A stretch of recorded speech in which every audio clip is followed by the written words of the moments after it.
আসুন আজকে আমরা দেখি রাখি তৈরি। আজকে আমরা 4-5 রকম রাখি করা দেখব। এখানে সেই রাখিগুলো কীভাবে তৈরি করছে আপনারা দেখুন এবং বাড়িতে নিজেরা ট্রাই করুন। আর ভালো লাগলে অবশ্যই চ্যানেলটা সাবস্ক্রাইব করবেন, আর ভালো না লাগলে করবেন না। তো তার সাথে আমরা এটা শুনে নিই জিনিস কথা, যেটা আমাদের জীবনের অত্যন্ত প্রয়োজনীয়, কিন্তু আমরা জানলেও সেটা ব্যবহার করি না। তাই আরও একবার শুনি। মৃত্যুর পরও ব্যাংকে আপনার টাকা রয়ে যায়, অথচ আমরা আমাদের জীবদ্দশায় খরচ করার জন্য প্রয়োজনীয় টাকা পাই না। একজন চীনা বিত্তবান মানে টাকা পয়সা আছে প্রচুর এমন একটা লোক মারা গেলেন। ভদ্রলোকের বিধবা স্ত্রী 200 কোটি টাকার মালিক হয়ে তার মৃত স্বামীর ড্রাইভারকে বিয়ে করলেন। সদ্য বিবাহিত ড্রাইভার মনে মনে হাসলেন আর বললেন, এতদিন আমি জানতাম আমি আমার মালিকের জন্য কাজ করছি, এখন দেখি আমার হৃদয়বান মালিকই আমার জন্য শ্রম দিয়ে গেছেন।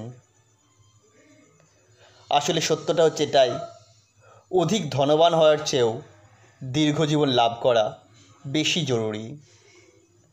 তাই অধিক ধনবান হওয়ার জন্য অবিরাম শ্রম না করে দীর্ঘ এবং সুস্থ জীবনযাপন করার চেষ্টা করা উচিত এবং নিজেকে সেভাবেই গড়ে তোলা উচিত।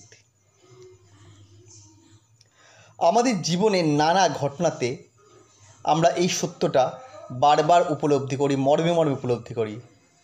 যেমন দামি এবং অনেক সুবিধা সম্পন্ন একটা মোবাইল ফোনের 70%ই অব্যবহৃত থেকে যায়।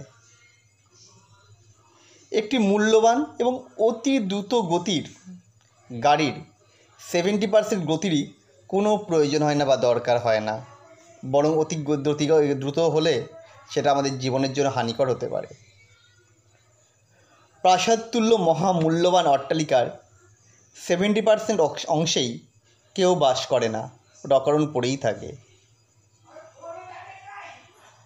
কারো কেন আমাদের প্রত্যেকের বাড়িতে আমরা বলতে পারি, এক আলমারি কাপড় চোপড়ের বেশিরভাগটাই একদিনের বেশি পরা হয়ে ওঠে না।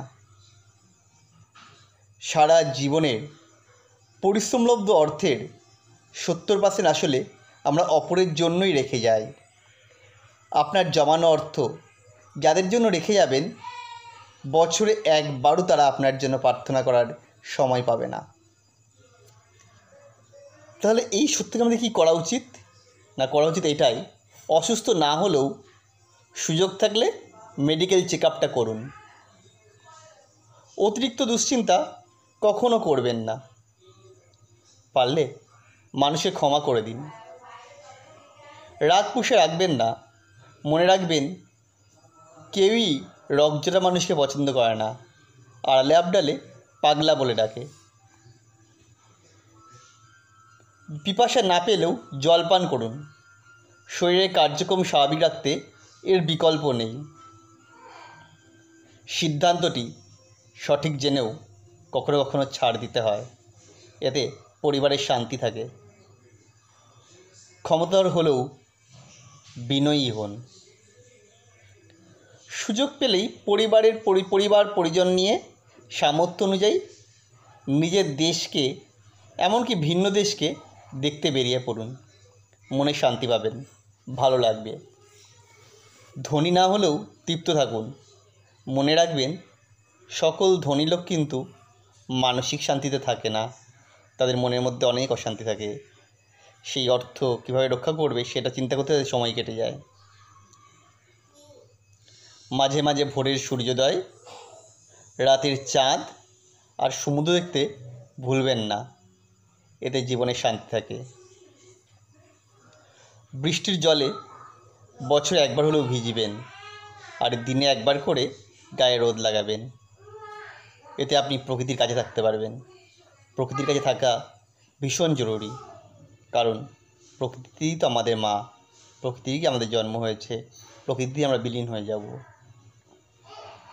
মাঝে মাঝে উচ্চস্বরে হাসবেন, কারণ জীবন তো একটাই, একে পরিপূর্ণভাবে বাঁচার চেষ্টা করুন। নমস্কার। ভালো থাকবেন, সুস্থ থাকবেন আর আমাদের ব্লগগুলো দেখতে থাকবেন। ভালো লাগলে আবার বলছি চ্যানেলটা সাবস্ক্রাইব করবেন।